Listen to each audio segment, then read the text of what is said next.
This is Anthony with True Diamond Heart, continuing our short video series on gratitude and the grace of God. Now, choice. How do we become grateful? How do we enjoy grace? Because grace is always there. How do we open ourselves to grace? How do we open ourselves to gratitude? Gratitude opens grace. It facilitates grace, and grace creates gratitude. And gratitude facilitates more grace. It's this magnificent loop of ever-expanding God consciousness, which is what we crave. Now, the obsession with the individual self, the self-idolatry we spoke of in the last video, this is the ensleepening process. The obsession with my little universe as though it was the only thing that matters. The narcissism, the absolute loss of context. This is what blocks my realization of God. This is the non-choice. There is only one choice. People think, and we have the common wisdom, there's the choice of good and evil, yes and no. There is no such choice. There is only one choice, and that one choice is to awaken.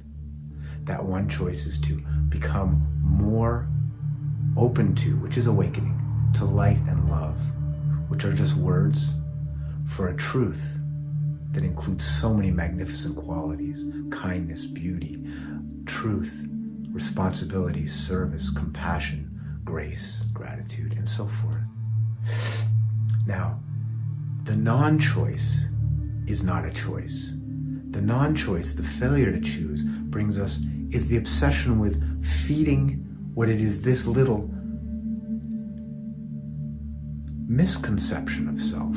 Yes, this self is true. There is a little universe here, absolutely.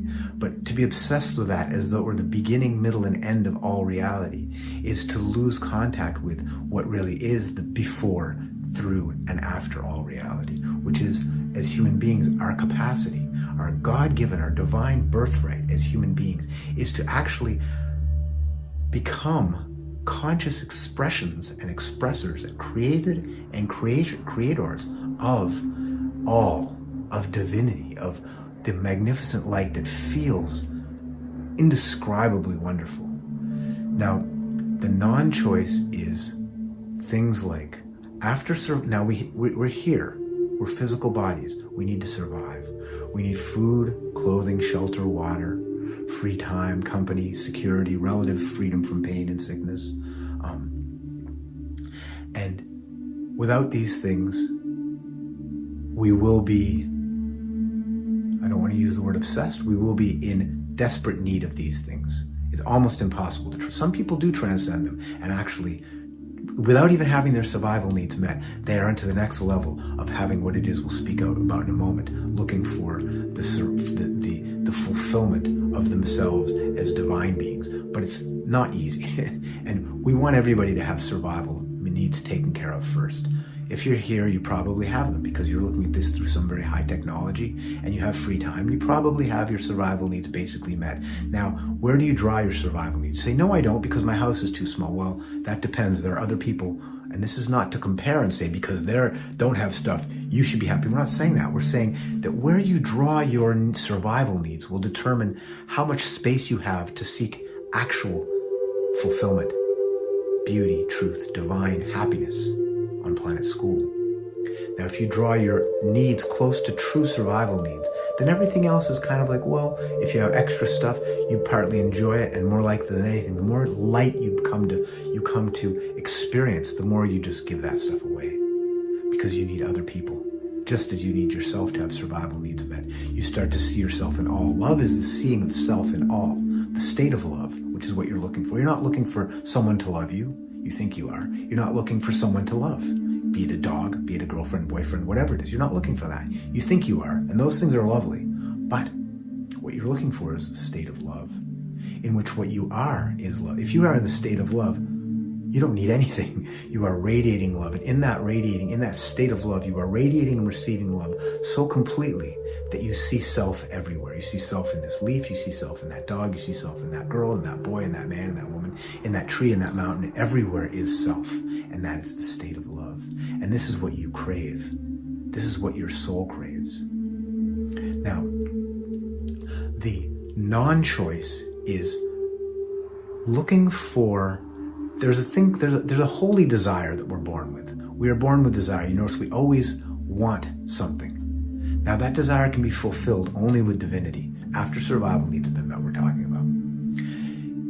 When we seek fulfillment, purpose, mission through things, sex, money, attention, things, some winning or losing of a sports team or a political thing or this or that, when we seek fulfillment of who it is we think we are through things, and there's always addictive aspects to it, and there's always obsessions, and there's always fighting, defending and offending, fighting, battles. That is non-choice. That's ensleepening. It seems like we're choosing because it's a blue car or a red car, or it's this car, it's that car, or it's this kind of a dog or that kind of a dog, or this kind of a tree or that kind of a tree, this party or that party. It's not. It's all just, what color is your prison cell? I will paint my prison cell blue because I choose. No, that's non-choice.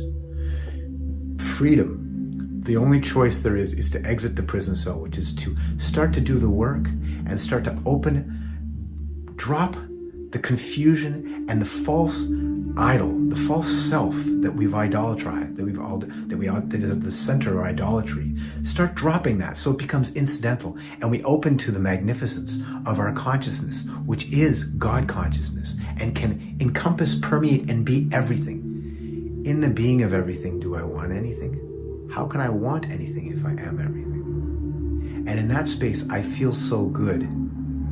Addictions mean nothing. Getting this little being here recognized by other people means nothing. Getting this little being sexed up or gluttoned up, or having that car that I just saw across the street that costs more than most people's houses, whatever it is, starts to just lose significance. And as that loses significance, do I become more deeply and clearly identified with my divine consciousness, with my divine self. And as that happens, I become stable and healthy and balanced and just joyful in a way that that my little self-idolatrized self can't understand, because that thing's always up and down. Even if it's getting everything it thinks it wants, it still doesn't have it all, and it's always in danger of losing what it has. And there's always someone else comparative who has more, or who might have more. I might be the guy with 180 billion, more than anybody, and my goal might be to have 1 trillion, but where does that ever stop? When do I ever just have a moment of holy, blissful being? I don't. I'm too busy chasing something, some idea. Money's just an idea. Power is just an idea. Is power going to keep you from the grave? You're all afraid of death, afraid of aging. And it happens to the most wealthy, to the most successful.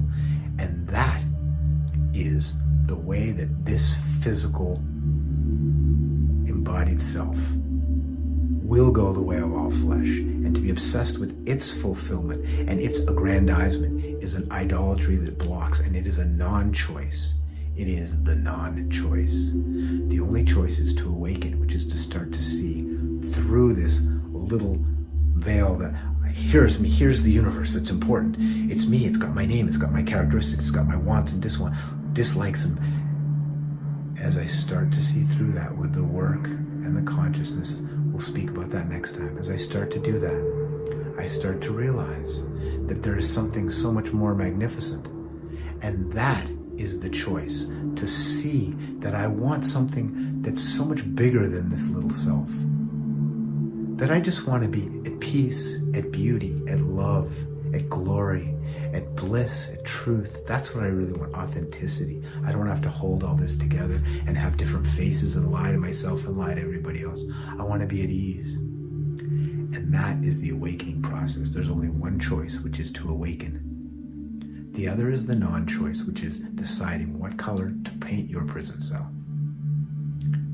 Begin to awaken. We'll speak next time about some of the tools that we have for awakening,